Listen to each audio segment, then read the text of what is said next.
One that you brought the fudge back for, but asked you to make it.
Military records and uh,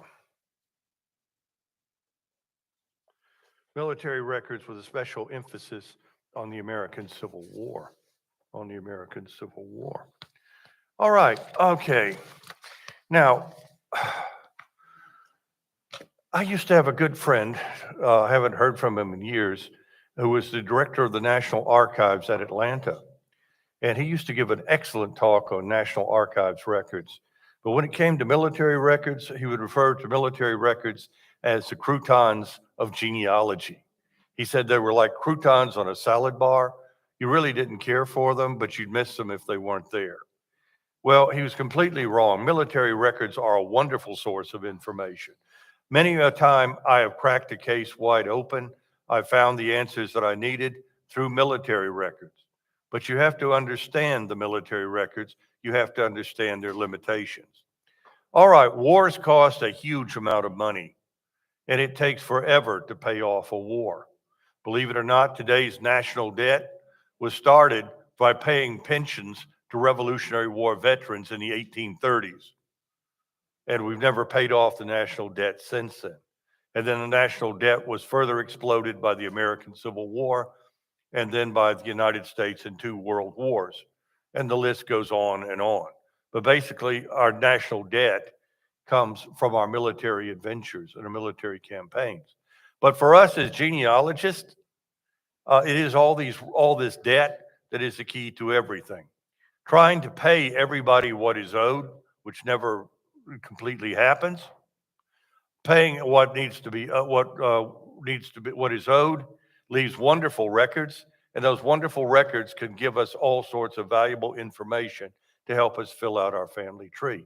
Military records are not just about knowing which side your ancestor was on in the American Civil War, not knowing if your ancestor, to find out if your ancestor was in the Revolution, to join organizations like the Sons of the American Revolution or the United Daughters of the Confederacy or something.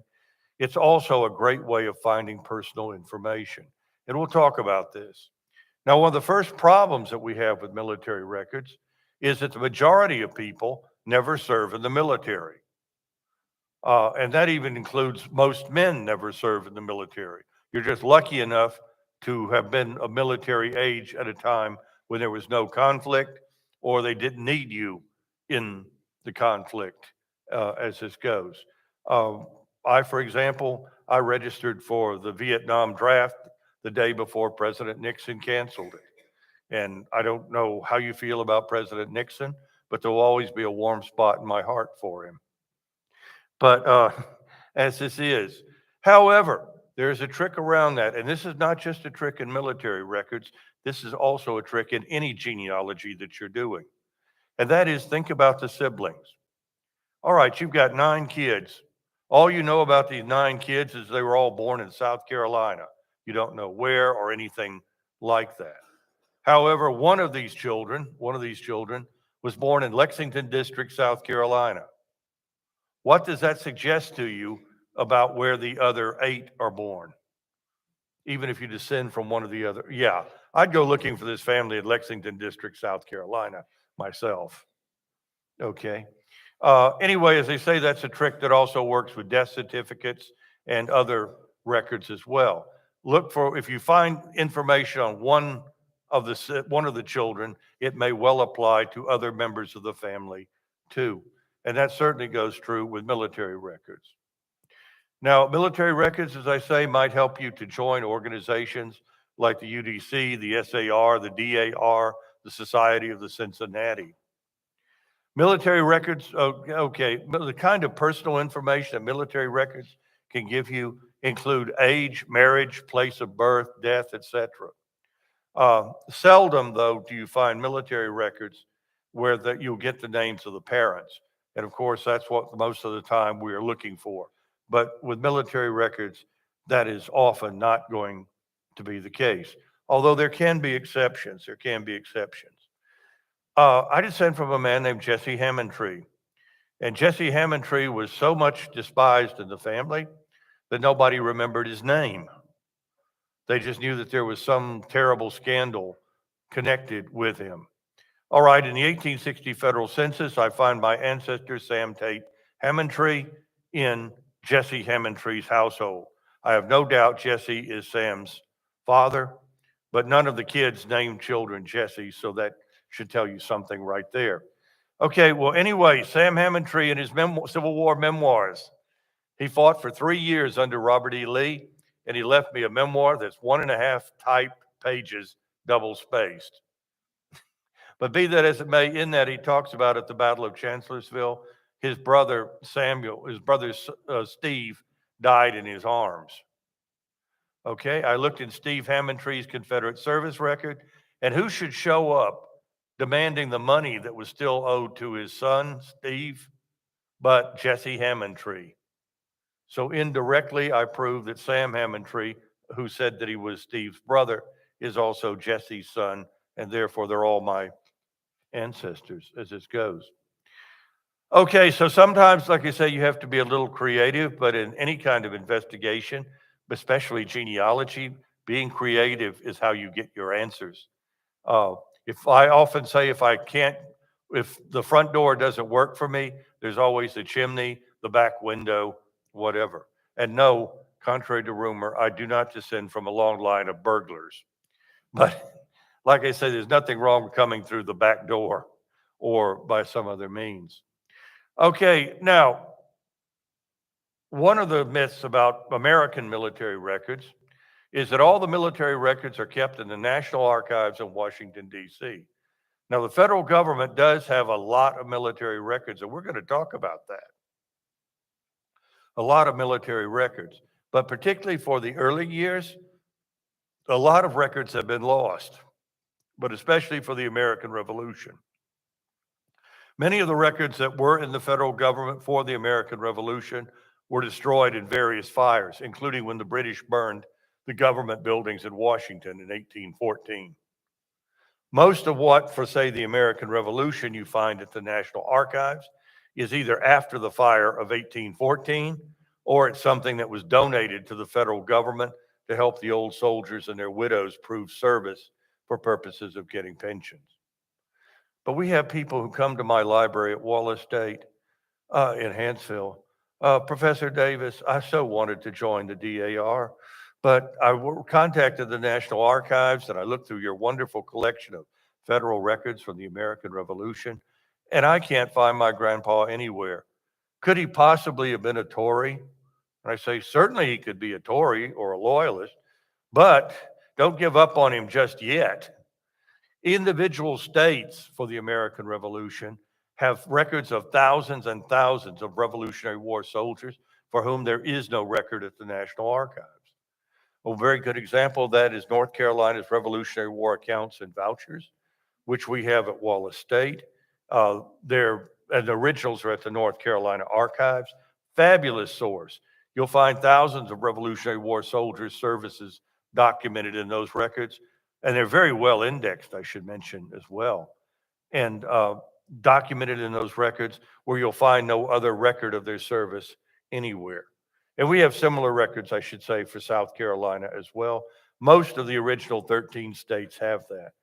Now, the point I'm trying to get at is this: all the way up to modern times, records were also kept at the state level and sometimes at the local level. At the state level and sometimes at the local level. So, and we'll talk more about this in a moment, but always check at the state archives for military records, as well as the local public library where you're in the area where your ancestor would have served, the state archives for the state where your ancestor would have served. Check the sources there, and you could very easily be pleasantly surprised at what turns up that's not available at the National Archives. Okay. Also check historical societies if they have an archives or a library, particularly local historical societies. All right. Now, you know your ancestors served. You know when your ancestors served, and you know who your ancestors served under. Okay, but other than that, you've just got a few little bitty cards and records that show that he served, who he served under, and when he served under. Okay, look up the history of that unit and see where that unit served. And then check for biographies of its leaders, histories of the battles that it fought in, and the campaigns that it was in. The National Archives has a record of my ancestor, Samuel King. My ancestor, Samuel King, served in the 11th Virginia Infantry in the American Revolution. Okay, you look up, and there's a very good book in Virginia on its Revolutionary War units. The 11th Virginia Infantry was under the famous Daniel Morgan, and they served in Quebec. They served at Brandywine. They were at Valley Forge.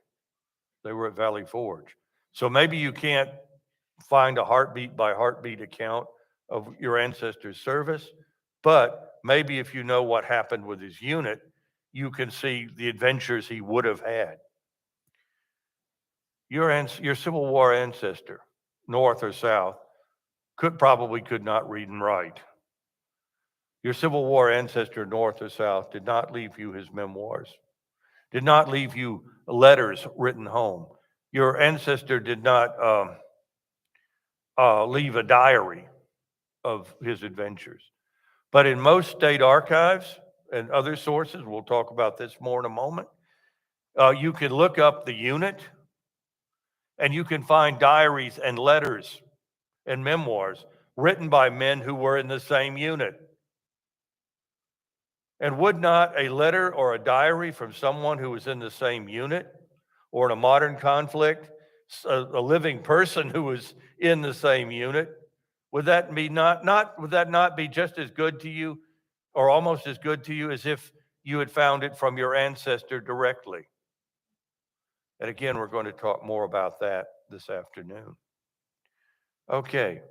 Now, be very careful with family stories. And I love family stories. It's like what every treasure hunter will ever tell you. Behind every legend, there's at least a grain of truth. However, you have to be careful. First thing is, most Americans know next to nothing about history. I know, I'm a history teacher, okay? And all I have to do to throw my hands up in the air and say that my life has been wasted is listening to a politician talking about history. That just, I'm just standing there saying, gee, I would have flunked him if he'd been one of my students, I'm sure. But anyway, be that as it may. Okay, anyway, most people do not, but that doesn't stop us from having opinions on American history.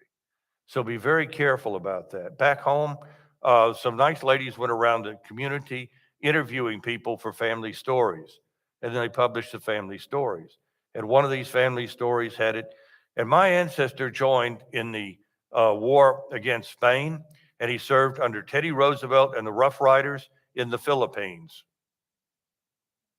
Okay, what's wrong with that story? Teddy Roosevelt and the Rough Riders served in Cuba, not in the Philippines. Okay, now I don't know if the ladies who were putting the interviews together injected that mistake, or this was just the assumption the person who's telling them these stories has added to it. Has added to it. Okay, and some family stories you'll never be able to prove. My grandfather, he supposedly enlisted in the United States Army in World War I because he figured the draft is the only lottery he would ever win. Anyway, he hated the Army to the day he died. He used to sit beside me and tell me how much he hated the Army. He said they make you sleep in a tent and you have to bathe in the river. Those people are animals. Anyway, let me say in my grandfather's defense, I wish the world had more people like him. Anyway, he said that he whined and cried about his father was dying and his family needed him till the Army finally couldn't take it anymore and let him go. His father died in 1932 and was hit by a train. But anyway, some years after World War I, obviously. So anyway, know that family stories can be true, or at least they have a basis in truth. But do understand that some of the stories can be embellished and falsified. I have a half brother. His father told me that as soon as he lied about his age to join the Army Air Corps in World War II, that his father was very mean to his children. They all ran away from home as soon as they were able to, and all this good stuff. Well, that's all well and good, but with my help, what you're going to learn today, my half brother looked up his father's service record. His father was 21 when he joined the military, and he was living with his parents at the time. He didn't run away from home. But my stepfather, who I dearly loved, he just liked to embellish the stories a bit. And there's something even behind embellishment sometimes, if you think about it.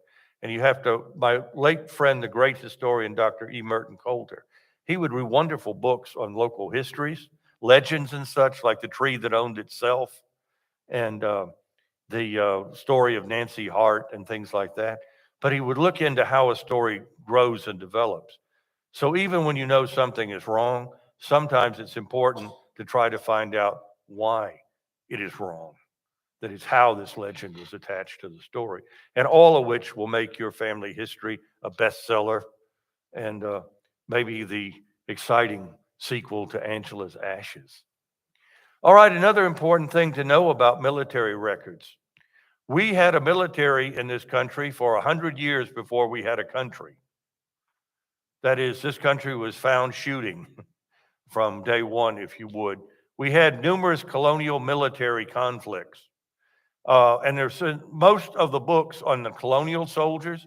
Here we're talking about the last of the Mohegans. We're talking about George Washington at Fort Necessity. We're talking about the French and Indian Wars in that sort of environment. Most of the colonial records are kept by the individual state archives. And many of them have been published and published by state. And among some really good books, Lloyd DeWitt Bachstruck's book, Virginia's Colonial Soldiers, and his book, Bounty and Donation, Land Grants in British Colonial America. Oh, and let's not forget Bertie June Clark's Colonial Soldiers of the South, which are colonial soldiers' records for Georgia and the two Carolinas. But anyway, for colonial records, that is records before the American Revolution, check at the respective state archives where your ancestors served. Okay. Now, keep in mind also that just because your ancestor served in the colonial wars does not necessarily mean that he served for the British. Of course, the Spanish and the French and the Dutch had armies as well, and they have records. Mobile has wonderful records of its colonial period and some of its colonial soldiers. And you might discover that not very far from here, Your ancestor served at Fort Tilloux, a French outpost. When France had a dream that Alabama and the western United States would be part of the French Empire, and maybe Fort Tilloux was going to be its capital. But anyway, of course, many veterans of many wars, right up to the present day, are foreign born. It might surprise you to learn that the United States has always welcomed immigrants and foreigners to join our military, but never so much as when our back is against a wall. When in the United States military, pretty much anything goes. Anything goes when we are desperate. But that's the way Americans are. We do what we have to do. All right, a good example of this is Texas rebellion from Mexico. All right, your ancestor was at the Alamo, or was with Sam Houston at San Jacinto, or was it Goliad or something like that? Do not write to the National Archives for records, because the federal government had nothing to do with Texas rebellion from Mexico. Instead, you write to the Texas State Library, or you write to the Texas State Land Office. Because after the Texas revolt from Mexico, the state of Texas gave land to the families of the men who helped Texas to win its independence. Okay. All right. Almost all of the federal records, almost all the federal records of the American Revolution have been microfilmed. That's the good news. The better news is almost all of those records that have been microfilmed have been scanned onto the subscription sites Fold3 and Ancestry. Fold3 and Ancestry. And Fold3 is dedicated largely to military records. Fold3, F-O-L-D 3, number 3, which is the 3 folds in a flag at a military funeral. But Fold3. Now, as I said, these are subscription sites, but many public libraries, I'm sure yours here, as a matter of fact, have subscriptions to Fold3 and to Ancestry, and you can go on there for free at your public library and look for your ancestors there. Now, I should mention, by the way, Ancestry and Fold3 both also have a lot of military records that come from other places, not just from the National Archives, All right. Now, moving right along about the American Revolution. Again, as I said before, don't just look for your ancestors' service record, which is your primary focus and what you should do, but also look for your ancestors' unit history, and any sources and papers and such on that. Now, every branch of the United States military has an archive. You can find them online, and you can write them a letter. You can ask them, do you have information on this unit? And they will search their files. For example, your great uncle served in World War II. He passed a long time ago. But if you write to the United States Army Archives at Carlisle Barracks, they will have his unit histories. This was sort of like a high school yearbook, but it was for every year in the military. It had pictures, it had personal histories. The combat histories are not always credible, because we always wanted to put the United States in the best light. And there's some things that happened that are better not remembered. Like in that wonderful movie, What Did You Do in the Great War, Daddy? Where this American unit and this German unit are supposed to be fighting over this village. And what they do is each takes turn driving the other one out. And then with the local people, they have a big party. And then they're driven out by the other side and have another big party. And the hero of the movie says, we must have liberated that village 15 times. And the Germans just as often. Okay, I'm sure nothing like that really happened in World War II. Okay, But anyway, as this is, we'll talk more about that in a moment as well. All right, Revolutionary War records can be state records, they can be local records, they can be federal records that can prove your ancestors' service. But too often, the service record is just your ancestor getting paid for donating a chicken to the cause or something. Or he was in the Rutherford County Militia for 3 months in 1781 or something like that. It's not a huge amount of information on your ancestors' service, as this goes. However, sometimes federal pension records can be a great exception to this. Okay, Lloyd Boxstruck, he did a book, Revolutionary War Pensions, which is early federal and state pensions. Now, these are not great in information. The actual service is usually only mentioned in passing. But there were thousands of Americans who, prior to 1818, received Revolutionary War pensions, either from their state government or from the United States government. Now, the state governments and the United States government were very, very reluctant to pay out pensions. You had to be seriously, seriously crippled or desperate for the government to give you a pension. But Lloyd Boxstruck's book will tell you if any of your family qualified for that. All right, now, from 1832 on, in 1820, the United States government actually decided to pay some of the money that they owed to their Continental soldiers. Now, keep in mind, the revolution's been over since 1783, and the government is deciding to pay these guys in 1820. Do the math. Okay, so they offered to pay these boys something. Only a handful of old soldiers showed up to collect their money.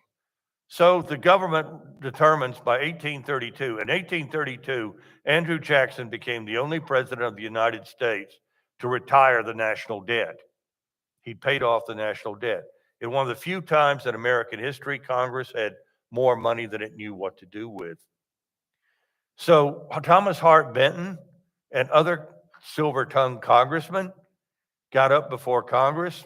They didn't have C-SPAN back then, and said that we owed these last few veterans a symbol of our gratitude for when they were in their youth and they saved American liberty when it was in its cradle, the last eyes that beheld George Washington. I tell you, when Benton got through, there wasn't a dry eye in the House, and Congress could not vote fast enough to give the last few Revolutionary War veterans pensions.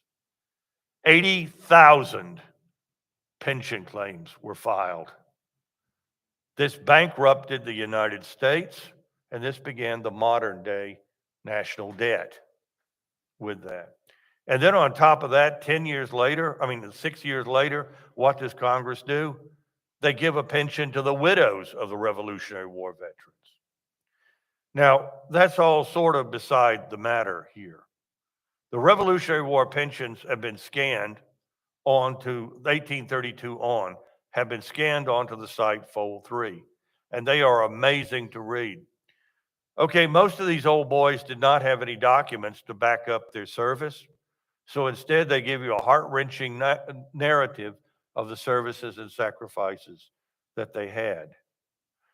I was with General Rutherford's North Carolina militia, and we protected General Greene's army when he was fleeing Cornwallis in the race to the Dan. And General Cornwallis and his whole army, we got them across the Dan River in safety. That's when we realized that we and the rafts were on the wrong sides of the river.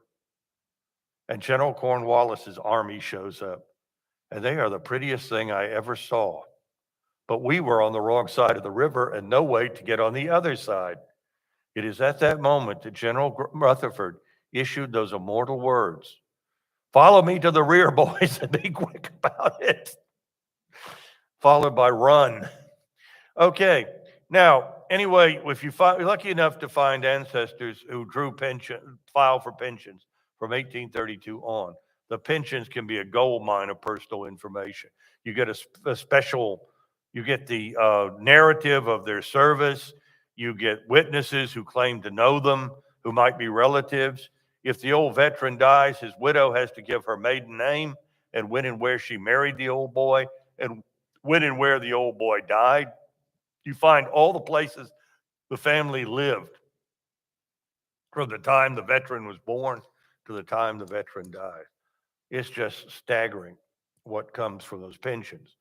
However, again, you're saying to yourself, yes, but none of my ancestors left a pension, or the ancestor I most need to have left a pension did not leave a pension. I know people, I know people who, if when they're researching someone, they check for the Revolutionary War pensions. And if that person doesn't show up, they look for everybody with that last name who shows up in the index to the Revolutionary War pensions. Everyone who served from that state. Now, this trick does not work if your last name is Smith or Davis or Jones or something like that. But for names like Hammondtree and Burleson and Haygood and things like that, of course it works. But anyway, you might find a pension claim by a brother or some other close relative. And if you follow that soldier, well, it's probably the same migration, it's the same experience that your ancestor had. All right, I once helped a friend out, and her ancestor came from the swamps of North Carolina. And even though he was illiterate, he left a will and he named the names of his children. And he did not leave a pension. He did not leave a pension. In fact, he didn't leave a whole lot of information except that he lived in this swamp. And she said that made perfectly good sense because all of her ancestors to the modern day live in a swamp somewhere. It seems that whatever your family was in North Carolina, you will always be that wherever you go. My family lived in the mountains, and we always settled someplace in mountains. Piedmont the same way, the coast is. Anyway, getting on with that. Okay, I was going through Revolutionary War pension claims, and who should I find? But somebody with the same last name. It was Walker, in fact. Somebody with the same last name, but a different first name, who drew a Revolutionary War pension, and he was one county over. But what was truly amazing, his children all filed for the last of his pension money when he died. And I took the list of names from that pension and I compared them to the list of names in the other guy's will. They're the same names.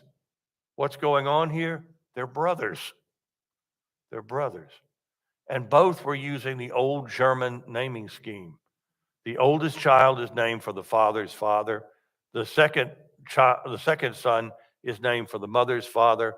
The third son is named for the father. The fourth child is named for the father's oldest brother. Fifth for the mother's oldest brother. And the same thing with women, female babies as well. But they were obviously the same family. Now, I've got a deposition from the one who left the pension. He said what county he was born in. So I know what county both of them probably came out of. And it was one county over. And it all just fit together so perfectly. So as I stress time and again, look for the siblings. Look for the siblings. Now, even if that does not work for you, there's still another trick you can take. You know that your ancestors served under General John Twiggs during the American Revolution. All right, for every Southern soldier or widow who filed for a Revolutionary War pension claim, their claims have been transcribed on the free site Southern Campaigns of the American Revolution. Southern Campaigns of the American Revolution. On that. And you can do word searches of all the pensions at one time. So let's say you know your ancestors served under General John Twiggs. Fine. You type in Twiggs, and every Revolutionary War pension claim of a man who served under Twiggs will come up on the screen, and you can read them, and this will be just as if your ancestor filed a Revolutionary War pension claim. It'll be the same marches, the same sacrifices, the same battles, the same officers. the same officers. So, and of course, you can do the same thing about battles or a county. Your ancestor was from Rutherford, Anson County, North Carolina. Type in Anson and see what turns up, and see the Revolutionary War world that your ancestors served in.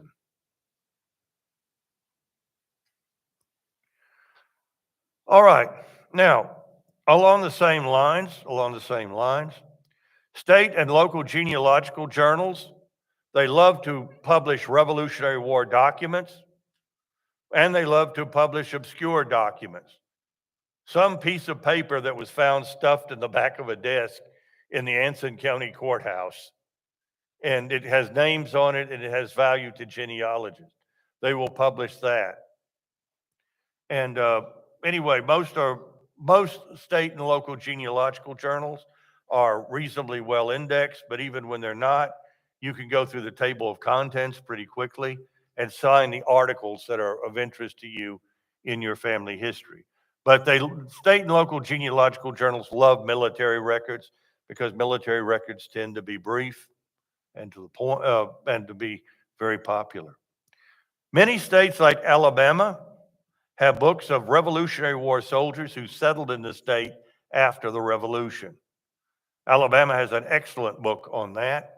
Also, we have the military books that were done by Pauline Gandrud, where she went through the county records and she pulled out military records from county records. We've got this through the letter S and the index all the way to Z. And we have that in our collection at Wallace State. All right, many patriotic organizations make public their members' charts. That is the information the members provided. The Daughters of the American Revolution are very good at this. And when you decide to join the DAR, I've tried to join the Daughters of the American Revolution for years, but they just won't let me in. But be that as it may, that exception, they are always happy to welcome new members, and they have members whose only job it is in the group is to help you get in. And they will help you sort through all of this, help you find your ancestors and identify your ancestors. But one of the first things they do is they see if somebody else has already gotten in on your ancestor, so you can use the same sources to get your ancestor in. Same thing with the Sons of the American Revolution as well. Okay, now the Daughters of the American Revolution, and let's not get into the history of that, but the Daughters of the American Revolution have bent over backwards to encourage African Americans, Native Americans, etc., to join the DAR. They have also bent over backwards to get people to join the DAR on their female patriots. People like Nancy Hart here, who is shown capturing the Tories who murdered poor Colonel Dooley, but encouraging that. And the DAR on its website has tremendous resources for researching your African American ancestor, your Native American ancestor, and your female patriot in your background. And yes, you can join these organizations on a woman ancestor. All right. Now, as I say, Americans do not know much about their history, and that's really a sad and dangerous state for us to be in. But I remember one time my little sister Michelle coming up to me and she said, "Bobby, my grandfather served in World War II. My grandfather served in World War II. Does that mean that there was once a World War I?" And, I didn't make fun of her or anything like that. I said, "Yes, dear, there was a World War I, and your other grandfather served in World War I. I just didn't tell her about my grandfather whining till he got out of the army." But as this goes. Anyway, most Americans know of the American Revolution. They know of the Civil War. They know of World War II. They know of Vietnam. But there is an awful lot of military conflicts in between that most Americans are not familiar with. However, fortunately for us, most of these records are pretty consistent in what they contain and how you can find information on them. First off, There's a set of records on everyone who enlisted in the regular United States Army from 1798 to 1914. And this is available on Ancestry. And it is wonderful. It is wonderful. And as they say, you can use Ancestry for free at a public library. But this is enlistments in the U.S. Army, 1798 to 1914. Starting in 1800, every man who joins the U.S. Army was asked his county and state of birth, his age, and his physical description, and where he was enlisting from. What was his resident county? This was in case he deserted. We know where to look for him and what he looked like. But still, this is absolutely fabulous information. That's the very thing that can break open your roadblock, your brick wall, whatever. Now, the big problem is that there were very few soldiers in the regular army in between the big wars, and where they were usually enlisted in big cities like Philadelphia. However, we had some conflicts that were so big and we were so desperate, we ran out into the countryside and beat the bushes looking for recruits, particularly the War of 1812. I asked my history students just to see what I'm dealing with in any given semester. When did the War of 1812 begin? Okay, the War of 1812 and the war with Mexico. Now there's some special tricks to these different records, and let me go through them for you, conflict by conflict. First off, that enlistments in the United States Army, that includes Native Americans who acted for the Army as scouts. It also includes African American soldiers, especially after the Civil War, when African American soldiers served as the famous Buffalo Soldiers on the frontier. They are all included. And as I said, this goes all the way up to 1914. 1914. So your ancestors may have been in, say, the war with Spain, or they may have been in just in the military period between wars. The U.S. Army has always been a popular place for immigrants because usually your English did not have to be that great. I mean, my old drill sergeant, he had no problem communicating with us, as that goes. But as this is, also they get fed and they get a paycheck, and this gives them a chance to learn the language, get citizenship, become a part of this country. All right, moving right along here. Now, the National Archives has the records for the volunteers for these wars, arranged the same way you're seeing them on the slide. You have the Indian Wars, 1783 to 1811, the War of 1812 to 1815, which includes the Indian Wars and fights like the Battle at Horseshoe Bend, which took place not very far from here, and the massacre at Fort Mims, also not very far from here, and Fort Jackson, formerly Fort Deleu, also not very far from here as well. Then the Indian Wars, 1816 to 1859. Then the war with Mexico, 1846 to 1848. All right, Virgil White. Virgil White has published a monster index to the pensions of the American Revolution. He has also published monster indexes to the pensions for all of these other wars. The Indian Wars, the War of 1812, the war with Mexico, indexes for these pensions. Now, unfortunately, because so many people stormed the Treasury for Revolutionary War pensions, the federal government was very reluctant to give pensions after that time. The War of 1812 veterans do not get pensions until 1867. So to get a pension for these other wars, you had to really be as old as dirt. You really, really had to be as old as dirt. I once helped somebody out whose ancestor lived in Hall County, Georgia. Again, another walker, another walker. Okay, we could find absolutely nothing on this guy except that he died in 1863. So there would not be a Civil War pension on him. He was old as dirt. His wife died before he did, so there was really no chance there for a pension. I checked Virgil White's indexes. And in the Indian Wars for 1816 to 1859, I found a pension was applied for him, because he was a Georgia militiaman in the Cherokee Indian removal of 1838.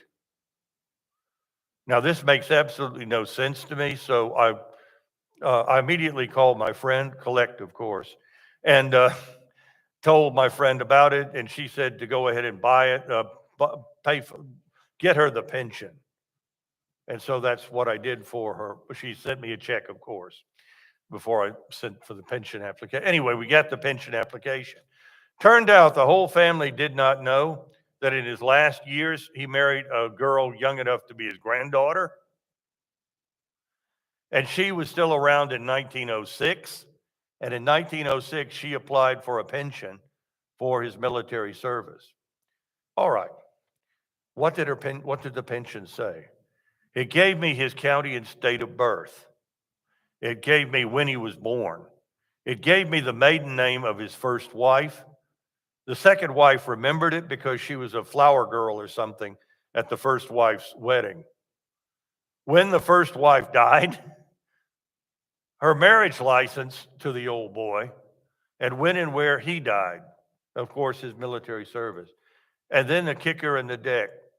She included, to prove that she was, in fact, his wife, his second wife, she included the only piece of paper he ever left her, which was a written agreement between him and his brothers and sisters dividing up his father's property. This was never probated. They just divided everything up and signed an agreement. Wow. And as I say, this was all a mystery. It's all a mystery. Anyway, Virgil White until then, but Virgil White's books are very good for that. Now, the pensions themselves are in the National Archives and Records Administration on Pennsylvania Avenue in Washington, D.C., what they call National Archives 1. And you can check for these in Virgil White's books, and you can order them online from the National Archives. Now, let me warn you something about pension records. If at all ever possible, see the original pension. Do not just settle for a photocopy. Do not just settle for a microfilm copy or a copy on fold 3. Oh, by the way, the War of 1812 pensions are on fold 3 now, thanks to a generous grant by the Federation of Genealogical Societies. All right, now, think about that. Okay, when they photocopy something for you, something always gets left out. I have an ancestor from Gordon County, Georgia, who fought for the Union. A really weird story. He and his neighbors tried to join the Union, and instead they were misled into General Wheeler's camp, and they ended up serving for 2 years in the Confederate cavalry.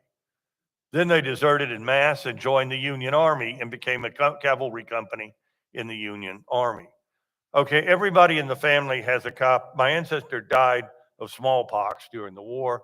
He's buried in Indiana. Everybody in the family has a copy of his pension file that we all got from the National Archives and shared with each other. When I was at the National Archives, just for fun, I ordered the pension claim, and written on the outside of the folder was his widow's date of death and where she's buried. And nobody in the family knew that. And we don't even know where the National Archives got that, but there it was. So like I say, if you get a chance, look through the original pension claim. Look through the original pension claim. And you're saying, well, why don't they copy it all for you? It's because a typical pension file is about this thick. And 99% of what's in there, you don't need a copy of. All right. All right, now, once again, it gets around to being the 1840s, the early 1840s. The United States has a struggle getting people to buy federal lands. Once again, Congress is feeling guilty about how they treat veterans. So in the early 1840s, Congress passes a bill that gives free federal land to every United States veteran or their next of kin, 550,000 people applied for this land. If the federal government had given out all of this land, it would be bigger than the state of Texas. Now, the land that you're going to get will be land in a federal land state like Alabama. If your family right around the 1840s to about 1860 suddenly moves to a federal land state like Alabama or Mississippi, Arkansas, Louisiana, someplace like that, a federal land state, that's a strong hint somebody is getting military bounty land. You did not have to live in a federal land state to get the bounty land. You only needed to have served in the military. All right. Now you contact the National Archives and they will search for you for a bounty land on your ancestor's service. Now, if your ancestor did serve, and someone applied for bounty land on that service, here's the treasures you can get. If the old soldier applied for the land, you find out where and when he served and where he lives now. All you know about your ancestor is that he came to Alabama, and the census shows, 1850 census shows that he was born in Georgia. Okay? You look at this and it says, I was in the Clark County, Georgia militia against the Indians in 1828. Okay, now you know that he's in Clark County, Georgia. That's the great news. The good news that follows, Clark County, Georgia has every scrap of paper it ever had. So you're in for a treat. Okay. Now, if the old soldier did not live long enough to apply for bounty land, his widow might apply for the bounty land. In her claim, she will tell you when and where she married the old boy, when and where he served. She will give you her maiden name and where she married him, and she will tell you when and where he died. These military bounty claims document thousands of marriages for which no other record survives. All you knew about his wife was that her name was Mary, and you weren't sure that how many Marys he married. I've seen cases like that with Elizabeths. We thought this guy was married to one Elizabeth all along, and she just lied about her age in the census. No, he was married to 3 Elizabeths, and each one was younger than his previous wife when he married her. But anyway, with that. So anyway, you get the proof of the marriages, blows a lot of family stories and suppositions out of the water, and gives you valuable information. Now, if the widow did not live, or there was no widow, or the widow did not live long enough to claim the land, the next of kin could. Most of the time, the next of kin are the children. And so you get a claim with the names, it tells you his military service, when and where he died, and gives you the names of all of the children, including the married names of the daughters, because they couldn't claim the land, their husbands had to do it.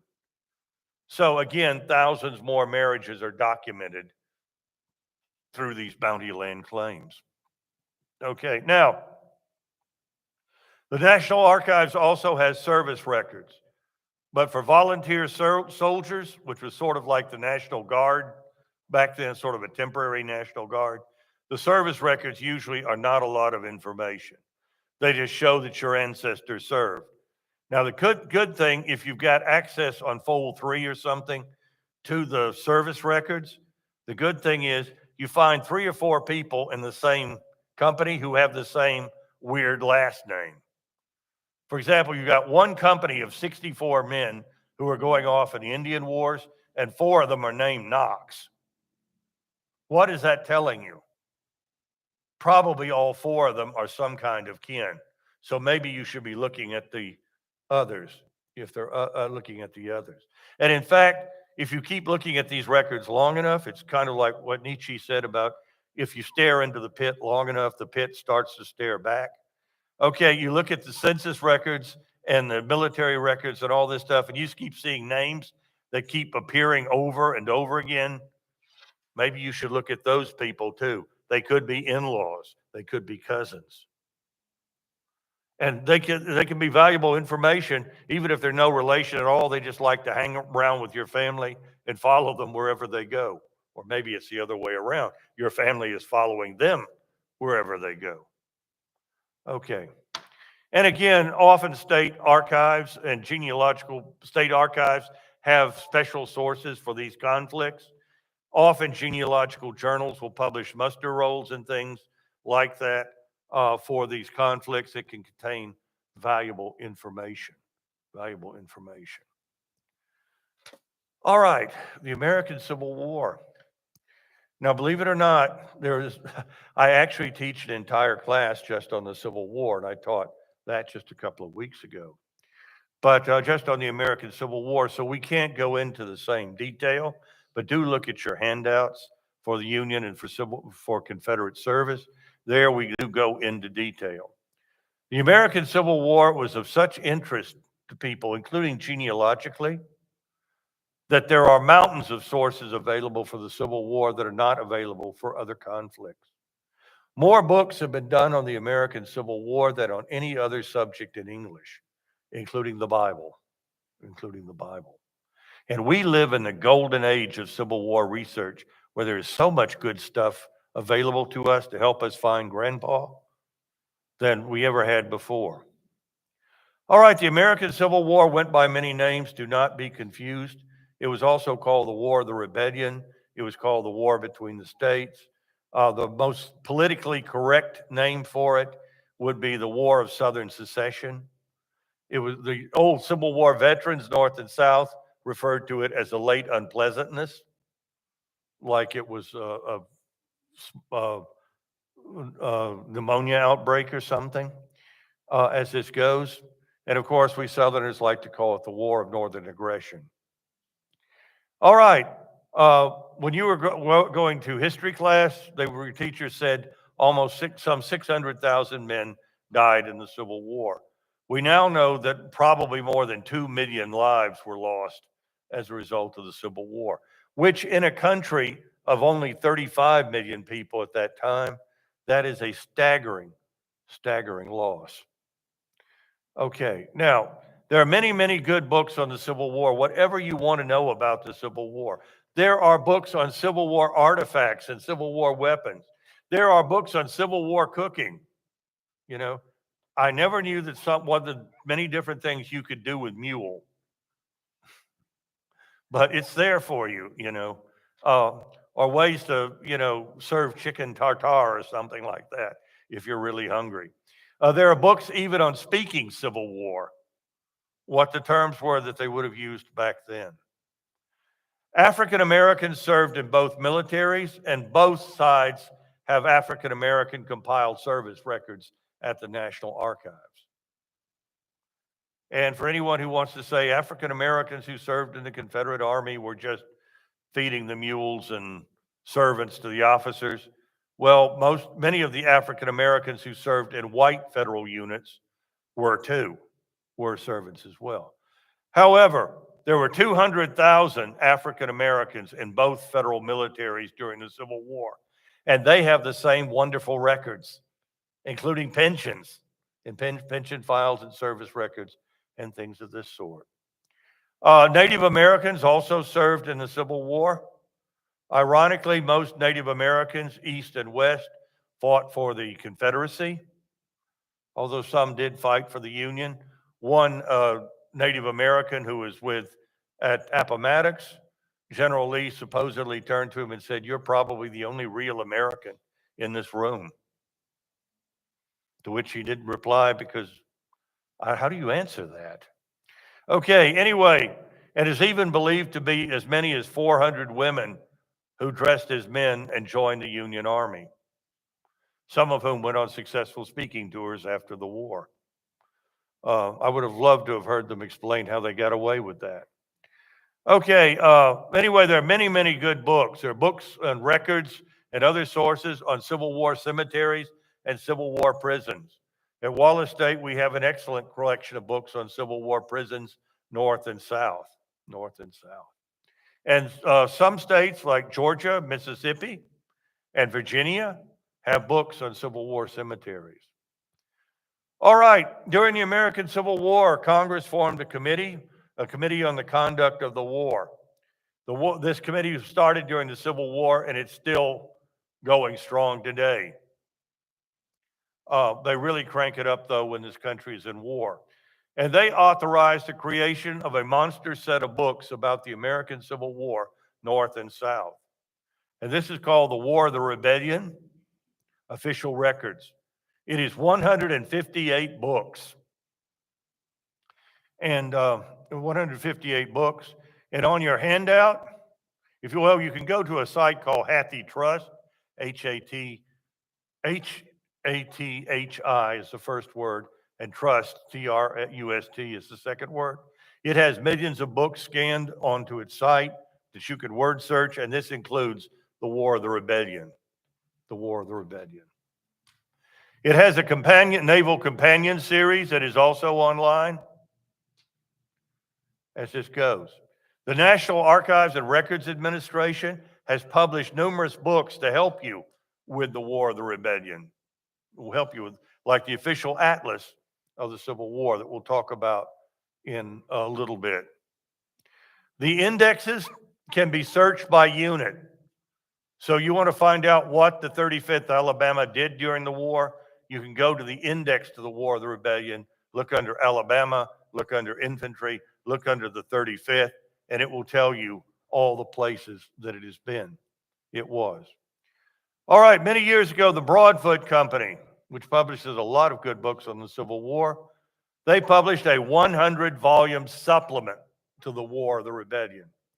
Now, the War of the Rebellion is online for free, and you can do word searches on it, and it's just incredible. This supplement is not online, but it comes with a very good index in print. And we have all of this at Wallace. They also have it at all of it at the Birmingham Public Library. Okay, now, the Broadfoot Company did so well in its Civil War books that it went out there to find great books on the American Civil War, particularly those that were full of personal information and names. And they published these wonderful books for us with wonderful indexes. Now, when the Broadfoot Company does an index, they do an index. It is a staggering compilation. The name of every person, the name of every noun, the name of every unit, every state are all in the Broadfoot Index. This is, you're sitting there saying, why can't everything be indexed like this? It's wonderful. All right, let's talk about some of their more popular publications. For example, the old Confederate veterans couldn't wait every month to get the next issue of Confederate Veteran. Now, Confederate Veteran was not put out by the United Confederate Veterans. It was put out by a private company, but it was the official organ for the UCV. And this was a wonderful publication. The old soldiers rehashed their battles and their experiences in there, sometimes as therapy. When an old soldier died, sometimes his friends would put an obituary or a tribute in there on him. Original documents would be found and published. Just absolutely incredible stuff. And it's all extremely well indexed. And Broadfoot reprinted the magazine and did its special Broadfoot Index. I'm kind of ashamed to admit that the black sheep of my family was my several times great-grandfather, Hugh Columbus Martin. He belonged to the 55th Georgia, which was the worst regiment in the Confederate Army. Okay, I looked in his service records, and it was a confused mess. There was something about making shoes in Atlanta, and something about Cumberland Gap, and something about he was a guard at Andersonville, and later at Florence Prison. And like I said, none of this made any sense to me. I go to Confederate Veteran, and the commander of the man who came to command the 55th Georgia wrote a memoir of it for Confederate Veteran, and it makes for incredible reading. The regiment was overran by the Yankees at Cumberland Gap, and the whole regiment was captured and sent to prison for the rest of the war. The commander later escapes. My ancestor was not there because he was sick with smallpox, so they sent him home to Gainesville so he could spread the disease there.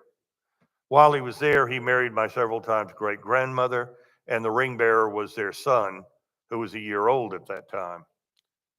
This guy was definitely in the right regiment. All right, it goes on about their original commander who suffered from syphilis, and he should have been a good commander, but he was stealing their wagons and mules and selling them. So they made him dance on top of a stump at bayonet point until he finally resigned from the army. Anyway, this outfit was down to only 3 companies after all the men who knew how to make shoes were transferred to Atlanta to make shoes for the army.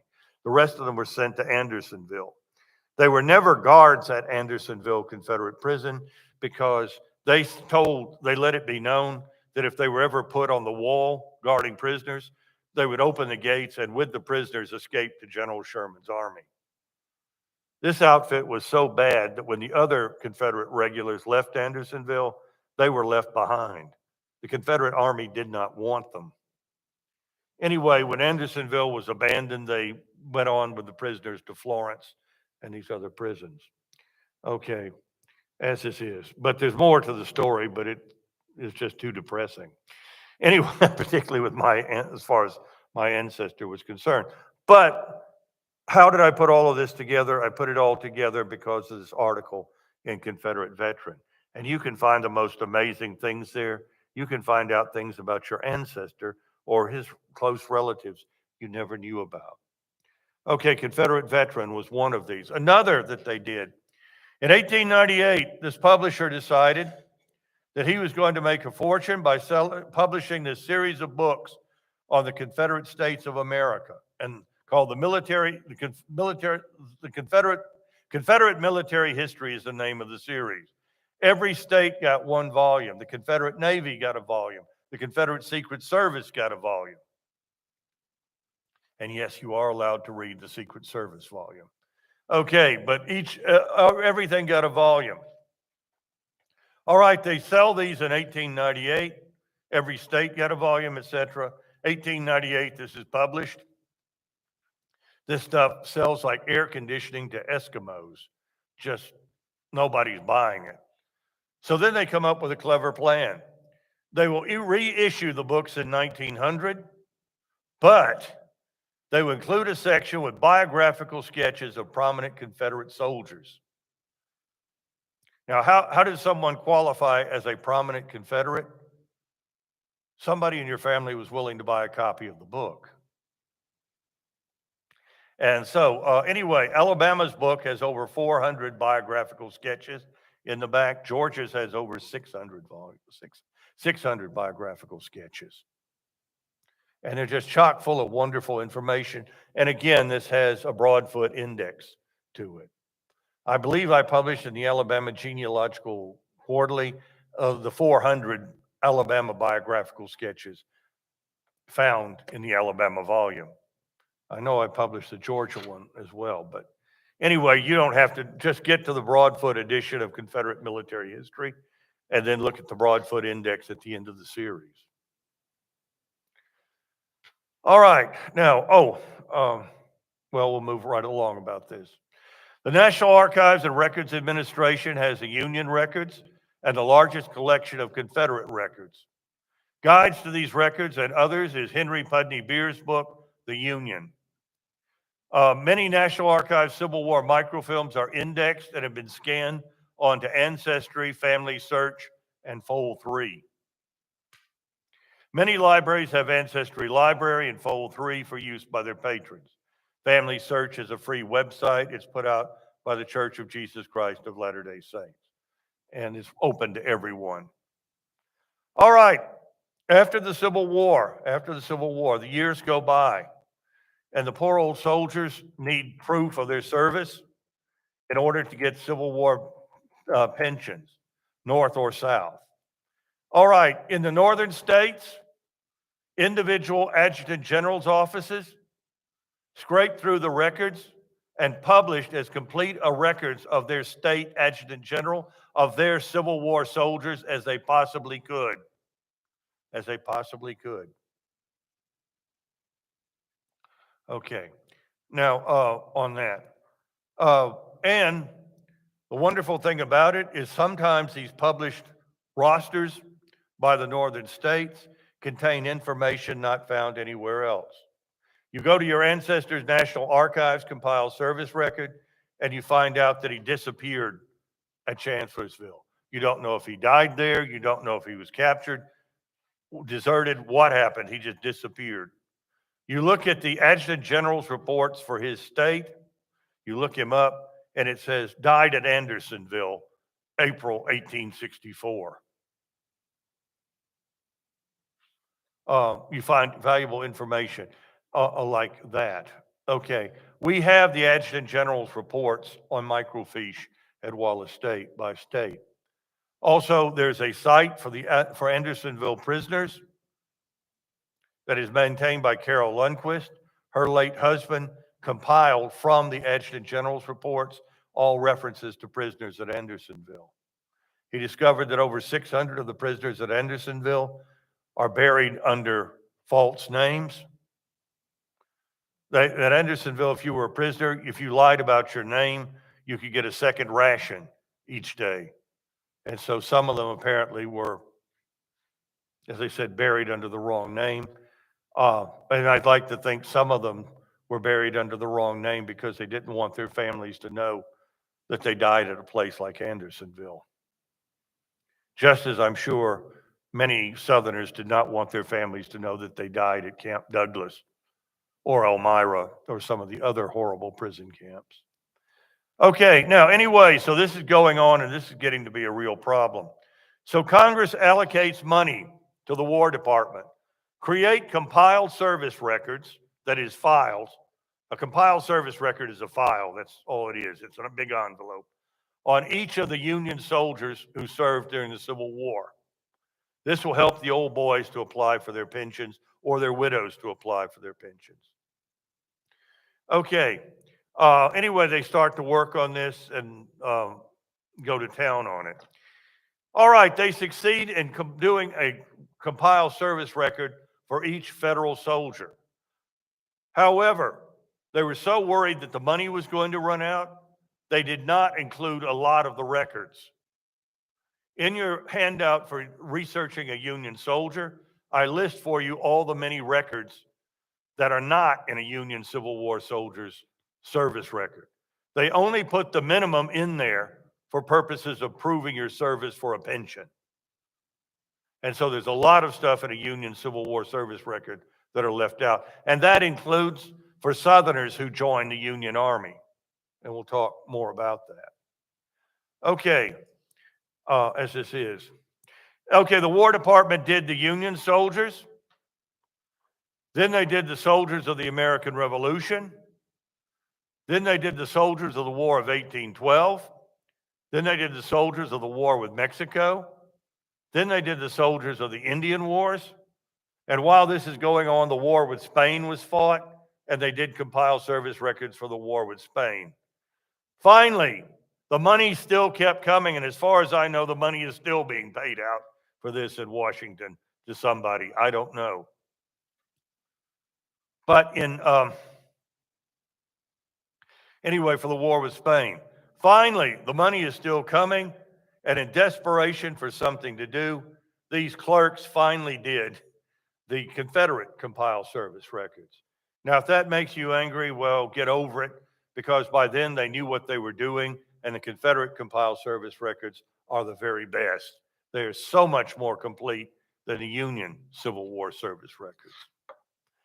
All right, Napoleon said that an army marches on its stomach, an American army marches on its paperwork. You'll recall from the 407 7th MASH unit who was the most important person there, and that was Radar O'Reilly, the company clerk. The Adjutant General is the company clerk for the entire U.S. Army. Everybody writes to the Adjutant General. Everyone writes to the Adjutant General. Dear Adjutant General, you really do not want me in our brave Army. I am a coward. I have a terrible back problem, a yellow streak a mile wide. I would keep our brave soldiers at night with my crying and bedwetting. Please do whatever you can to help our glorious cause by not putting me in it. Okay. Now, each side had an adjutant general, and each side got letters from all sorts of people. Everybody wrote to the adjutant general. Both sides had a secretary of war. It might surprise most people to know that the highest ranking person in our military is never a soldier, but is a civilian, the Secretary of War. Today we call this person the Secretary of Defense. I kind of liked it better when it was Secretary of War. All right. During the Civil War, everybody wrote to the Secretary of War. Dear Secretary of War, my brave husband, the father of our 9 adorable children, is fighting for our country in Virginia. He is desperately trying to get a leave to come home to be with us at Christmas. Don't give it to him. Signed, 9 is enough. Okay. Anyway, you can find anything and everything in these letters. They're just wonderful. All right. This is National Archives microfilm, and some of this at least, has been scanned onto Fold 3. We have at Wallace State the indexes to the letters received by the adjutant generals and the letters received by the secretaries of war for both sides. And for the Confederacy, we have on microfilm the letters received by the Confederate adjutant general and by the Confederate secretary of war. Okay. All right, many records were lost, but especially for the Confederacy, but many survive in state archives, historical societies, special collections at universities, etc. Many institutions cross-reference their material by Civil War unit so that you can find writings of men who served with your soldier. All right. Okay, now here's some of the records that you will not find. First off, I love Union, don't get the wrong idea. I love Union Civil War service records. A typical Union Civil War service record will tell you the soldier's county and state of birth, age, physical description, what happened to him during the war, something like that, and other valuable information. However, here's some of the things that were left out because they didn't know that their program was going to go on forever. Okay. They exclude the medical records. You have to write to the National Archives separately to get a soldier's medical records. They do not include the muster-in books. And the muster-in book, when it survives, tells you the residence of the soldier. So you've got 2 soldiers with the same name, either one of whom could be the man you're looking for. You go to the muster-in book and see where they were living at the time they mustered in. There are separate records at the National Archives for prisoners of war. See the handout. There is no comprehensive index to all Union Civil War service records. However, I find that if I go to Ancestry and I type in, most of the time, if I'm looking for a Civil War soldier, Ancestry will get me the name and the unit.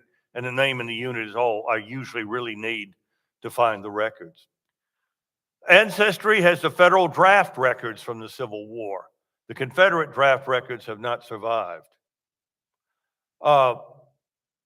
Okay, now, after the Civil War, your federal soldier or sailor could have gotten free federal land under the Homestead Act, and they got 1 year knocked off of the homestead requirement. There's an 8-year requirement on the homesteads. They got 1 year knocked off for every year of military service. Needless to say, the United States government did not give that to the Confederate veterans. Wonder why. All right, as this goes. All right, federal homestead land was in federal land states like Alabama and Kansas. Pensions for federal service, including for African Americans and for Confederate prisoners who joined the Union Army. Picture this. We're at one of those wonderful club feds like Camp Douglas. All right, Your ancestor is a skinny bag of bones wearing a filthy rag, and he's just put his boyhood friend on the dead wagon. Along comes a burly Irish recruiting sergeant. He puts his arm around your ancestor, first warmth your ancestors felt in days, and said, "Lad, don't you know, tomorrow we'll be putting you on the dead wagon." And your ancestor looks up and has a very profound, "Yup." "No, lad, it doesn't need to be that way. I'm talking about not just a change in attitude, but a change in latitude. If you come over and join us, we'll get you a nice, pretty uniform that's warm. We will feed you good Army chow, and we'll pay you good Army pay, just like you were always one of us. And when you get old enough, you or your widow can get a wonderful federal pension." And your ancestor looks at shock at the Irishman and says, "I beg your pardon? I will give myself up to God before I would dare shoot at my kin." "No, lad, you're understanding me. We'd be stupid to be giving muskets to you Johnnies to shoot at us. No, lad, we're sending you out west to help guard the Indians, to protect them, don't you know? Wonderful people the Indians are. I'm talking about the Apaches, the Comanches, the Sioux, the Cheyenne. Ah, you won't want to leave. Arizona is such a green and wonderful Garden of Eden." And these soldiers became the galvanized Yankees. In your Confederate compiled service record, if you see where your ancestor joined the Union Army, there's also a federal compiled service record for him with all sorts of good information in it. And we have these for the so-called galvanized Yankees at Wallace State. Okay. Now, the federal government, the U.S. Congress discovered that pension bills veterans benefits are a way of getting votes. And so eventually they are giving pensions to veterans, to widows, to children of veterans, to parents of veterans, and on and on. By 1900, 40% of the federal budget is going to pay for federal Civil War pensions.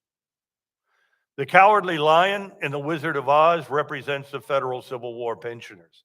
Remember what the wizard tells the lion at the end? "My friend, you are confusing a justified concern for your personal safety with cowardice.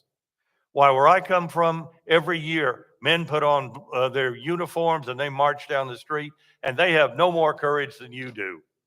But they've got something you don't." And the lion says, "Courage? No, a medal." And the medal was a metaphor for a federal pension. You could get a federal Civil War pension if you only served as little as 7 days. As little as 7 days. A widow of a federal Civil War veteran, she was making more money in a month for doing nothing than the average working man who was supporting his family. Okay, so you order these pensions from the National Archives, and they can be a gold mine of information, particularly if there is the least bit of problem with the pension. And sometimes there was a lot of problems with the pensions, but we don't have the time today for all of those stories. Okay, the individual states and the United States government ran soldiers' homes. And eventually the northern soldiers' homes were taken over by the federal government to spare the states the expense. And one of the great ironies is that the northern soldiers' homes admitted Confederate veterans. And that must have led to some lively dinner conversations. Okay. The National Tribune. The National Tribune is still with us. Today we call it the Stars and Stripes. But the National Tribune was the newspaper of the Union veterans of the Civil War. It was a lot like Confederate Veteran. It had obituaries in it. It had memories of speeches, of events in the Civil War. It had questions. It had wonderful things in it. Now, the National Tribune is free on the Library of Congress's word searchable newspaper site. Now, this is a monster website the Library of Congress runs for free, where they have scanned millions of pages of newspapers. And among the newspapers they scanned was the National Tribune. So you type in your ancestor's name, and in addition to look at checking the Wabash Cannonball or something for your ancestor, it'll also check the National Tribune to see if your ancestor is mentioned or sent in a letter. And of course, you can also search it by unit or by place like Andersonville or Gettysburg.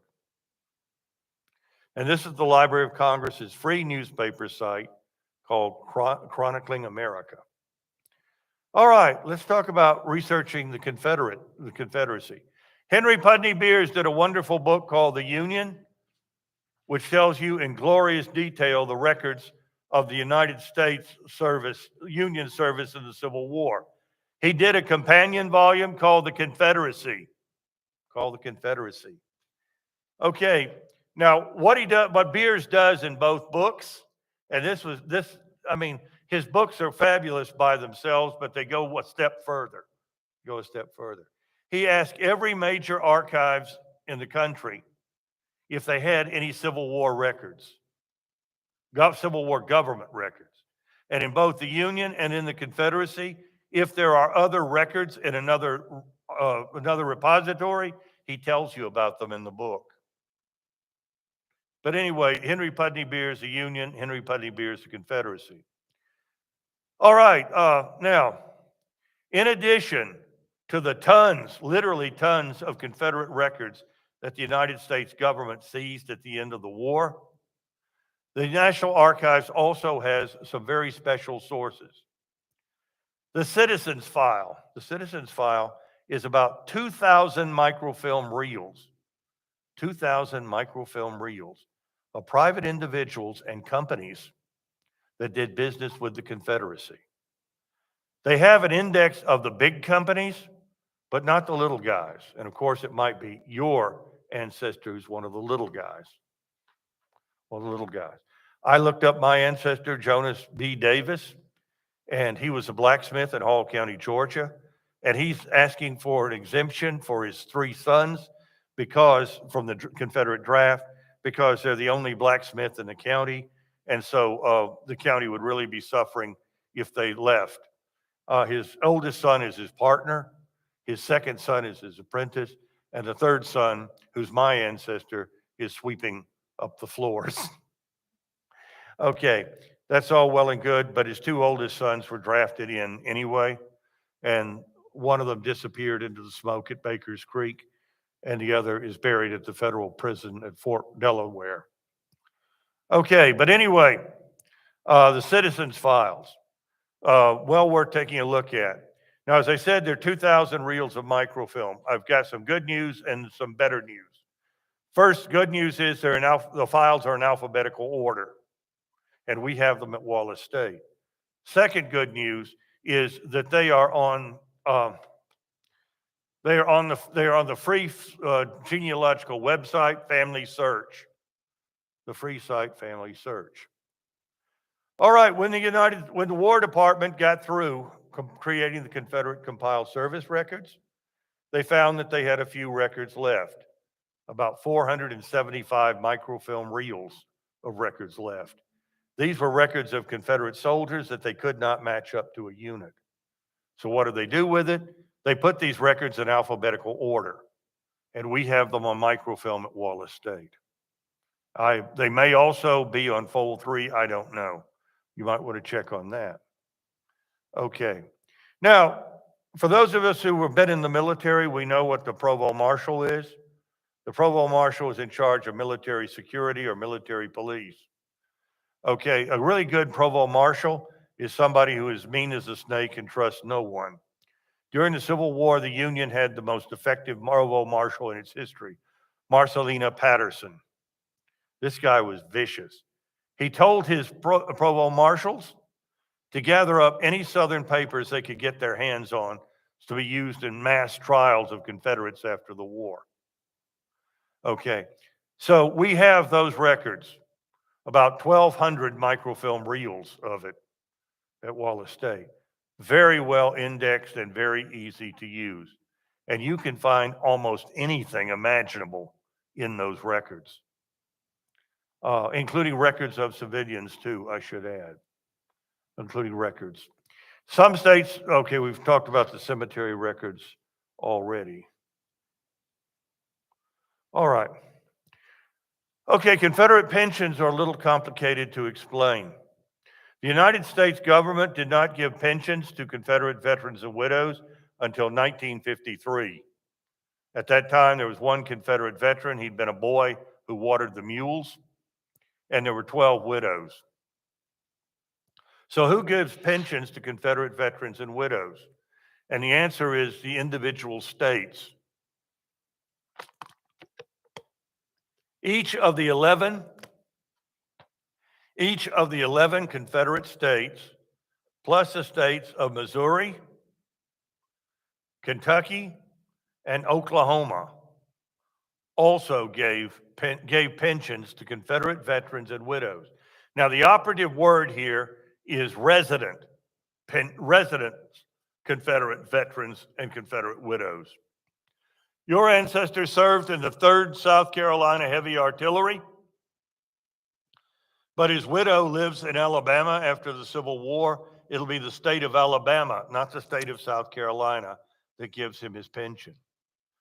Your ancestor was in the 13th Virginia during the Civil War, but as an old man, he lives in Texas. It'll be the state of Texas that gives him his pension. Now, what if your ancestor lived in a state that did not give Confederate veterans and their widows pensions? Then what they would do is they would write back to the southern state where he served, and that state would send them a pension. That was the only exception to the residency rule. Otherwise, if the pensions went to resident Confederate veterans and their widows. All right, each of the states that gave Confederate pensions did so in their own warm and wonderfully wacky way. South Carolina is the worst. They didn't even keep files on their pensioners until 1915. Alabama, as was usually the case, kept the best records and the best resources on this with regards to the pensions. And the Alabama pensions are widely available, and I believe they are on fold 3, unless I'm mistaken on that. Now, okay, there are many records associated with the Confederate pensions, depending on state. They can be a huge benefit to you. The states of Alabama, Georgia, Missouri, and Texas, before the federal compiled service records existed, created card catalogs of their Confederate soldiers. We have the card catalogs for all 4 of those states on microfilm at Wallace State: Alabama, Georgia, Missouri, and Texas. Several states, North and South, published their Civil War rosters. We've already talked about the northern states with their adjutant generals' reports. North Carolina, Tennessee, and Florida have statewide publications of their Civil War service records. And the North Carolina one, which is a modern project, is just absolutely superb. You wish someone would do that for every state. Okay, now, moving right along here.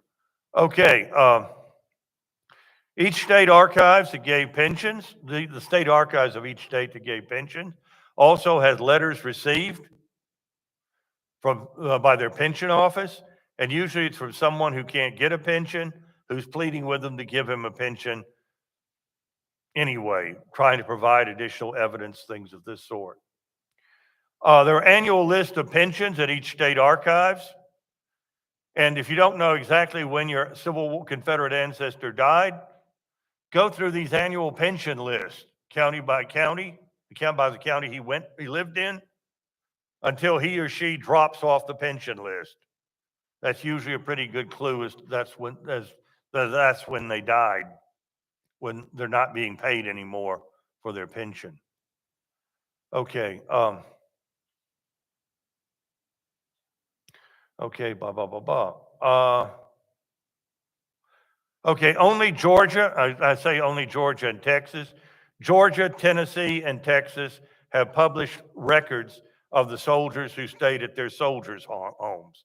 Alabama had a soldiers' farm near Clanton, and it's now a state park. And their records have never been, the records of the inmates of the Alabama Confederate Pension Confederate Veterans Farm have never been published. All right, South Carolina and Tennessee also gave Confederate pensions to African Americans who served. There are, however, many good books out there on African Americans in the Confederate Army. All right, these pensions also spurred some very special records in certain states. Alabama conducted a 1907 and a 1921 census of its resident Confederate veterans. And this is the most wonderful record for each Confederate veteran living in Alabama. It gives you his county and state of birth, gives you his date of birth, gives you his Confederate service. The 1907 census has been published, and both censuses are included in those little white cards for Alabama that the pension office had. 1927, they did a census of Alabama's widows of Confederate veterans, a census of the widows of Confederate veterans. And in 1920, the state of Alabama asked its Confederate veterans, what was the name of your wife's husband? Where and when was she born? Where and when did you marry her? Ironically, the one question they didn't ask the veteran is, who is your wife? Okay, as it goes. Now, the state of Tennessee, the lady who ran their pension office, she comes up with a clever idea.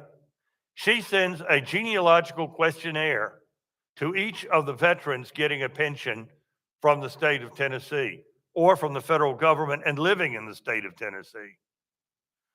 Most of the pensioners just threw this into the trash and ignored it. But those who didn't and sent the questionnaires back, the questionnaires are a gold mine of information, and they've been published. The lady who ran the Arkansas Confederate Pension Office, she thought this was such a great idea. She came up with an even bigger genealogical questionnaire for Arkansas's Confederate veterans. And those have been published too. And we have both of them in print at Wallace State. And we have the original Arkansas questionnaires on microfilm. All right, the American Civil War was so terrible, it was so terrible, that the United States pretty much stayed out of military affairs from 1866 until 1898.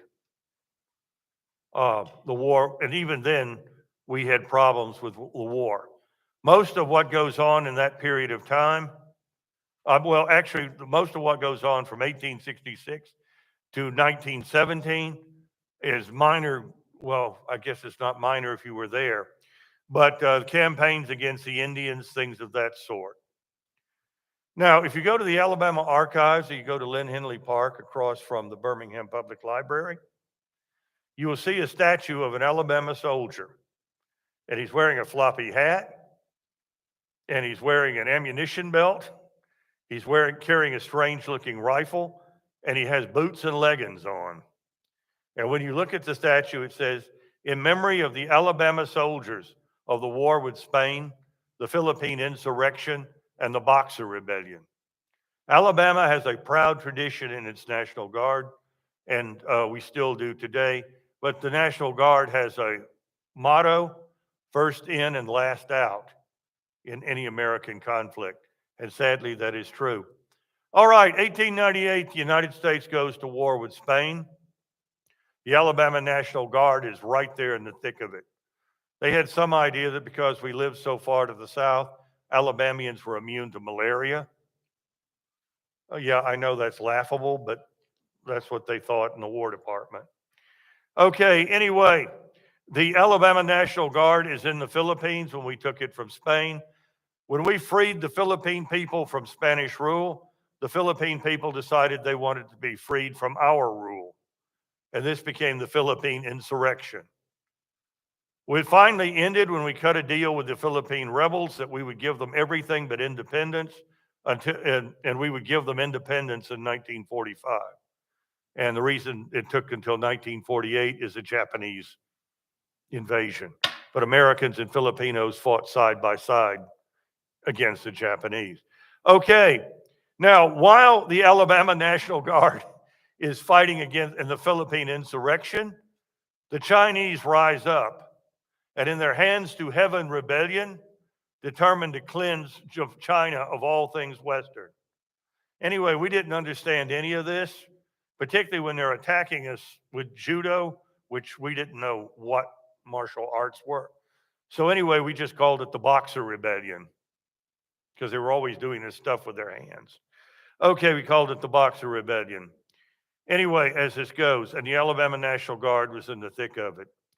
All right, in 1916, the Bandito rebel leader Pancho Villa attacked Colorado, New Mexico. And he and his banditos had their rear ends kicked by the locals who shot them full of holes.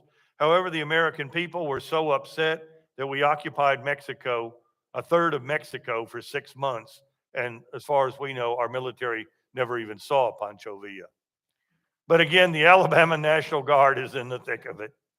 All right, the National Archives has records of the service from all of these miscellaneous campaigns prior to World War I. The records have all survived. They're at the National Archives. You can search them. Also, check the state archives to see if your ancestors in the National Guard were involved in any of these campaigns. Oh, and by the way, they qualified for pensions, federal pensions. All right. The records of the U.S. military from 1918, that is World War I, to the present time, are kept at the National Personnel Records Center in St. Louis, Missouri. This enormous building did not have fire suppression equipment because they said the chances of it catching fire was so small that there's a greater danger that the sprinkler system would go off and damage the records. In 1973, the building was struck by lightning, and the situation was so bad that the top floor 3 days later had to be taken off. These are the records from the service in World War I, 1917 to 1973. They include Korean War, Vietnam, Cold War service. All of those records were gone, were burnt, almost all those records were lost in the fire. Since 1973, the National Archives has been spending more than $1 million a year going through federal warehouses, looking for records to replace the records that were damaged in the fire. So if you're looking for a relative who served from 1917 to the present, your first stop, believe it or not, is the National Personnel Records Center. Go to the National Archives, NARA's website, fill out the form for a modern service rep. They will look for it at the National Personnel Records Center, and they will see if they have found any records to make up for the records lost in the fire. Now I have a secret to share with you, and I know all of you here and those of you at home will keep this secret. Let's not blab it out. They're using all these wonder toys that we've developed the last few years. And the National Archives, in a moment of wisdom, decided not to throw out the ashes from the fire. They kept the ashes. And now, using all these wonderful technical wizardry, they are reading what the documents said before they were burned. And they've been going at this for about 4 years now. I have no idea how many records they have restored so far, but they've done an amazing job with it. And so, again, write to the National Personnel Records Center. Maybe your relatives' lost records have been restored using some sort of X-ray technique and such through the burned files, Ma'am?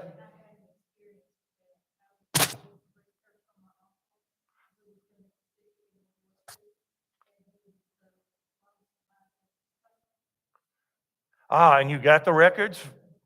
Oh.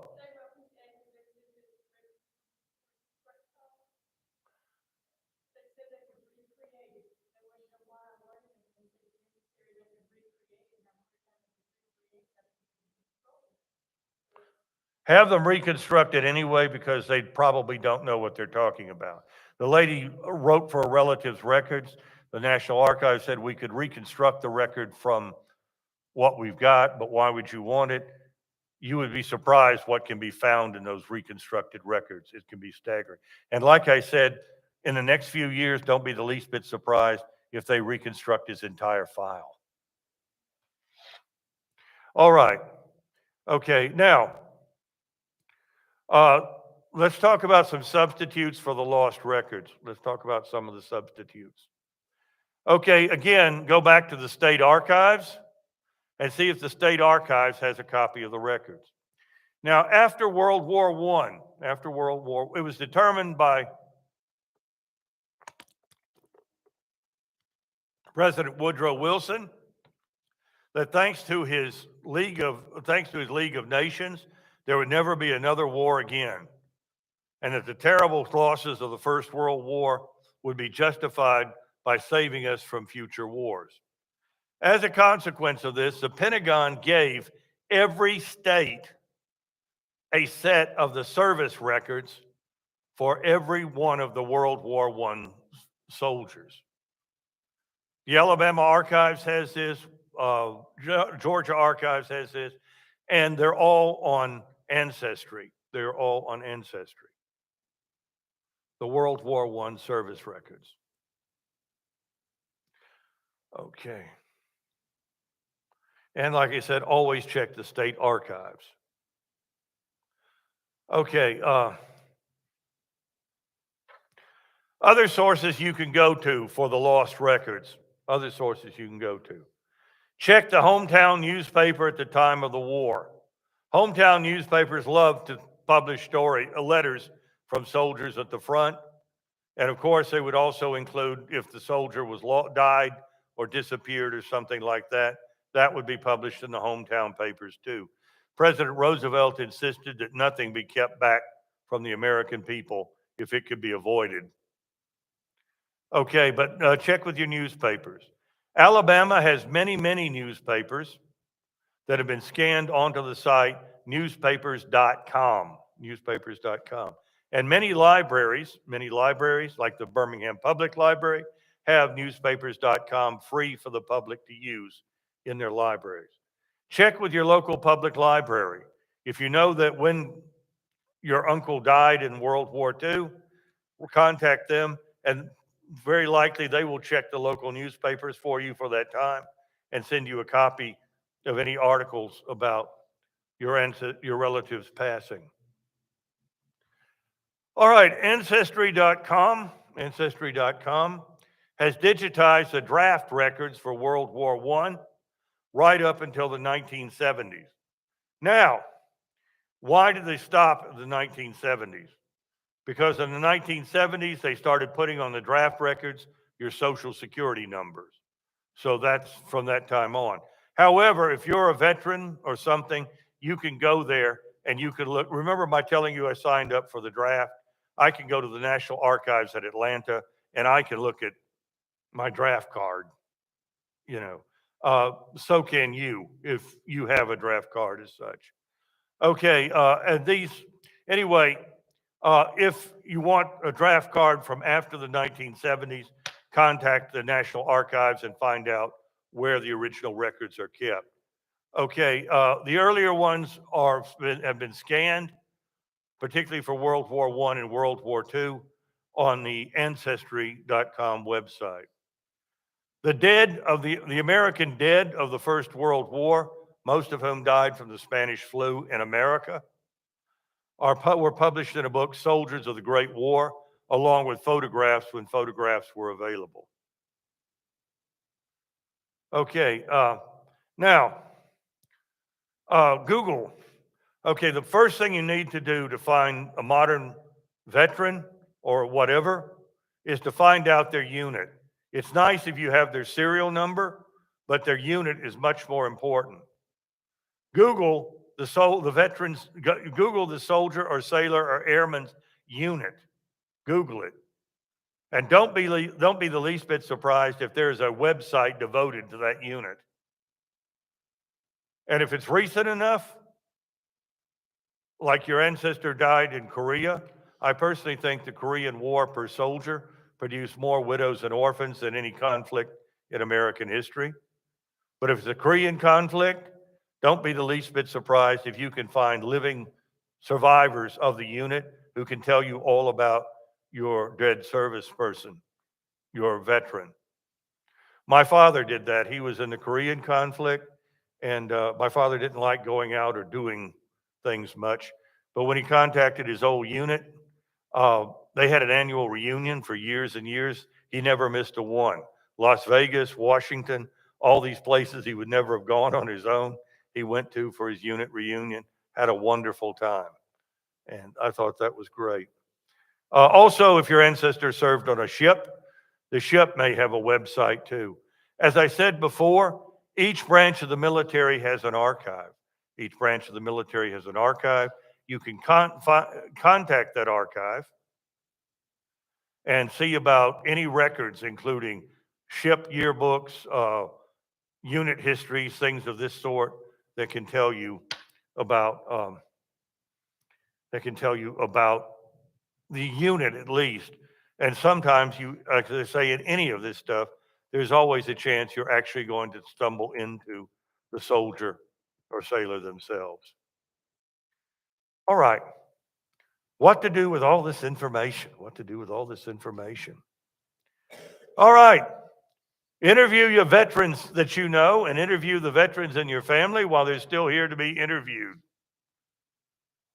And you will get some priceless stories and priceless information that otherwise you might lose that they will take with you.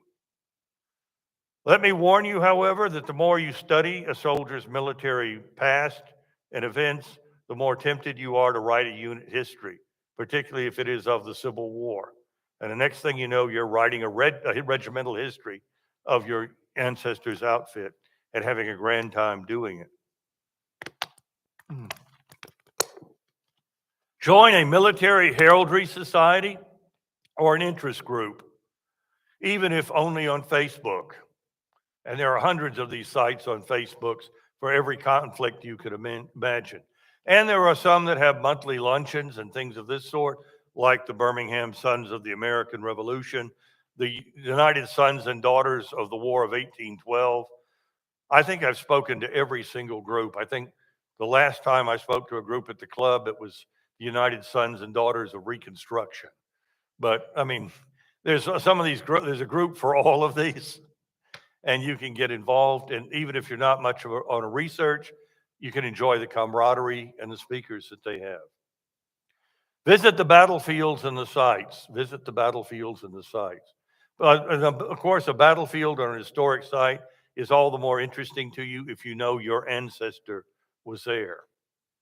And even if your ancestor served in World War II, there are tours of the World War II battlefields and such in France. And that makes for an amazing, absolutely amazing tour on that. But visit the battlefields and the sites. And most of all, let us remember our veterans. Let us remember our veterans. Years ago, I was returning from Canada with my half-brother Gus. And he had never been to Washington, D.C., so I thought we'd go there for the afternoon. And you have to be careful about what to do in Washington in the afternoon because there's so much to do and so little time to do it in. So I took him to some place I knew was always open and always had parking, and that's the Vietnam War Memorial. And Gus had no family in the Vietnam War at all, and it was all before he was born and the rest of it. But the monument brought him to tears, and I'm standing there, and there's two women a few feet away from me, and one of them turns to the other and says, "Well, I can't find him. Let's go." And I came up to them and said, "Ma'am, if you'll tell me who you're looking for, there's an index over there, and I'll find them in the index." And they told me who. I ran and got it and gave it to the first lady, and I took her to where it was at, and she said, "That's him, that's him." And I said, "If you let me go get one of the nice park rangers, and they'll give you a piece of paper and a pencil, and you can make a rubbing." She said, "Thank you." And then as I turned around to go get the park ranger, I heard her say, "He's my son." I tell you, I came closest to hitting the ground. Anyway, I grabbed the park ranger, sent him on, grabbed Gus, and we left. All right, my poor history students. I all the time suffer them with questions they don't know, they couldn't possibly know the answers to, although sometimes they surprise me. They figure it out. And so I'm going to end today's talk with one such question and then ask for questions from the audience. Okay, this was added to the Vietnam War Memorial here, the three soldiers that you're looking at. Okay, and you walk through this Cheops of wood of trees, past the soldiers, and then you go down to the monument. All right, what do the three soldiers represent?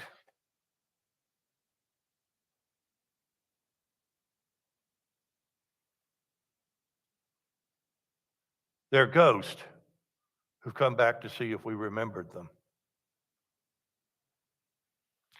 All right, so questions from the floor. Yes, ma'am. Yes, ma'am. The Confederate Veteran, the magazine of the Confederate Veteran, United Confederate Veterans. Okay, it's at a lot of major libraries. It may even be here. The Birmingham Public Library has it. I have it at my Wallace State in Hansville. It has a Broadfoot index. It's nothing complicated to use at all. It's wonderful. Not online, I don't think so.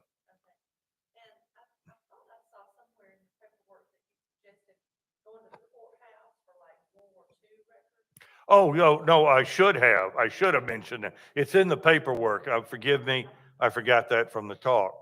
All right, starting with the American Civil War, veterans were encouraged to register their service record at the county courthouse of their residence. So let's say your ancestor came home from the war to this county. You would go to the county probate court. You would ask to look for his service records, and they would open these big books. Sometimes the books say World War I, but they also include Korea and Vietnam.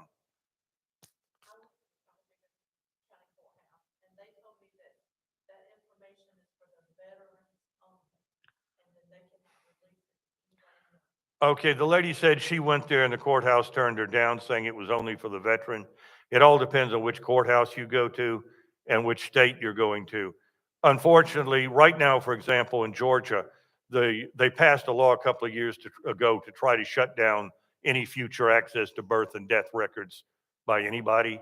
Right now, we're fighting that law right now in Georgia.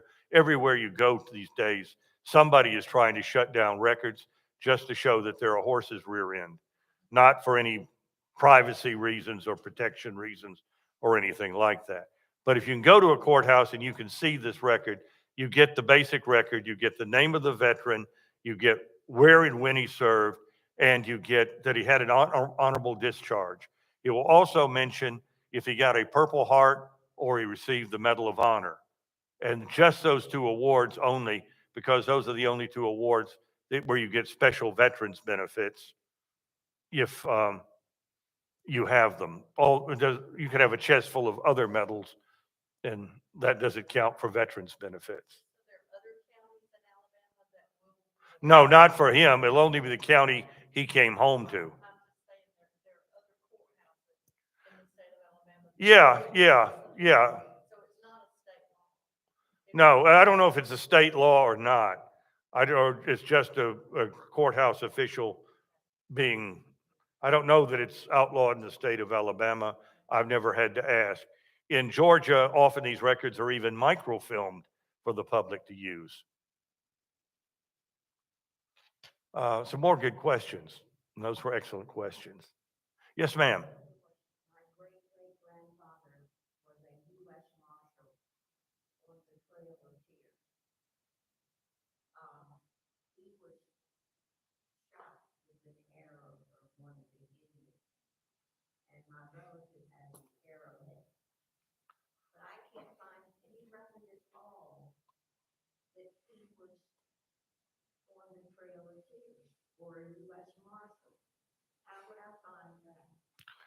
Okay, well, the lady is asking me about someone who is a U.S. Marshal on the Trail of Tears.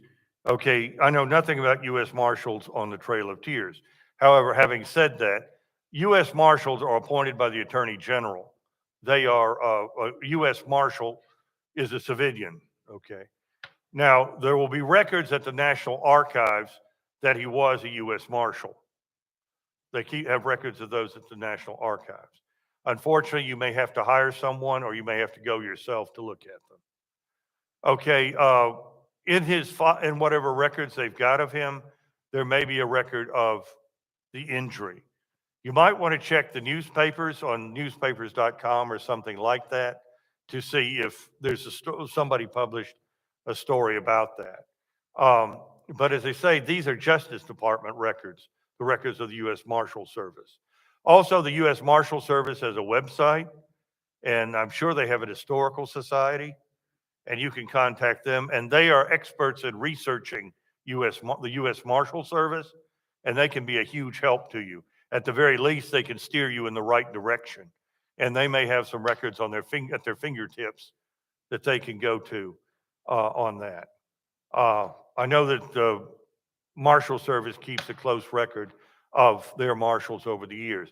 Now, the trouble is that most of the people who served the U.S. Marshal Service in the early days were deputy U.S. Marshals like Wyatt Earp, and any U.S. Marshal can appoint as many deputy marshals as he chooses.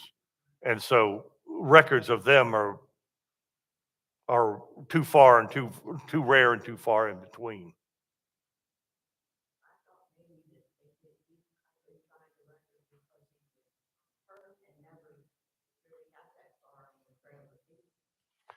Well, as far as trying to find the records go, you have to understand the National Archives. It is an enormous group of records. It has always been terribly underfunded. It used to be the kind of place where someone would work there for decades and acquire a huge amount of knowledge and be just a tremendous amount of help. Now you go to the National Archives, as with many archives, I'm sad to say, state archives too, and you're dealing with someone who's only been there a short time, and you may know more about the records you're looking for than they do. I've had that experience. This country could really do better in saving our past and remembering our past than what we do. So another good question or interesting story or situation. Well, I want to thank you for being a wonderful audience. Thank you, Mr. Davis, for being here. It was a great presentation as always. And I hope y'all will join us for the final installment of the Genealogy series, April 8th, on computer research. Thank you.